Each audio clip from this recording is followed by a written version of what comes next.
যোগ্য মানুষ। আমি আনন্দিত যে আজকে এরকম একটি মানুষ প্রেসিডেন্টের চেয়ারকে অলঙ্কৃত করতে যাচ্ছে। আমরা যে গণতন্ত্রের কথা বলে আসছি এতদিন, সেই গণতন্ত্রের প্রতিফলন করছে। বাংলাদেশে কবে সত্যিকার অর্থে প্রেসিডেন্ট নির্বাচন হয়েছে আমার মনে হয় জনগণ ভুলেই গেছে। যে গণতন্ত্রের জন্য আমরা সবাই মিলে লড়েছি, সেটাকে অব্যাহত রাখতে হবে। স্বৈরাচারের বিরুদ্ধে লড়াই করে নিজের শরীর জীবনের বিনিময়ে কষ্ট করেছে এবং যার বিনিময়ে আমরা আজকে একটি গণতান্ত্রিক দেশ ফিরে পেয়েছি, একটা নির্বাচন এবং নির্বাচনের মাধ্যমে একটি সংসদ সরকার গঠন হয়েছে। অতি প্রত্যাশিত এই বিষয়ে তার ভূমিকা অগ্রভাগে ছিল, আমরা সবাই জানি।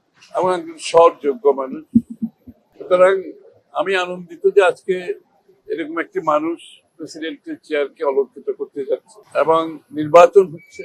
আমরা যে গণতন্ত্রের কথা বলে আসছি এতদিন, সেই গণতন্ত্রের প্রতিফলন করছে। বাংলাদেশে কবে সত্যিকার অর্থে প্রেসিডেন্ট নির্বাচন হয়েছে আমার মনে হয় জনগণ ভুলেই গেছে এবং আজকে একটি নির্বাচিত সংসদে প্রেসিডেন্টের নির্বাচন হচ্ছে, এটাও তো আমাদের জন্য বড় পাওয়া। এবং এই ধারা আমাদেরকে গণতান্ত্রিক ধারা, যার জন্য আমরা লড়েছি, কষ্ট করেছি, জনগণ প্রাণ দিয়েছে, ত্যাগ স্বীকার করেছে, নির্যাতিত হয়েছে, এই ধারাকে আমরা অব্যাহত রাখতে হবে। যে গণতন্ত্রের জন্য আমরা সবাই মিলে লড়েছি, এটাকে অব্যাহত রাখতে হবে।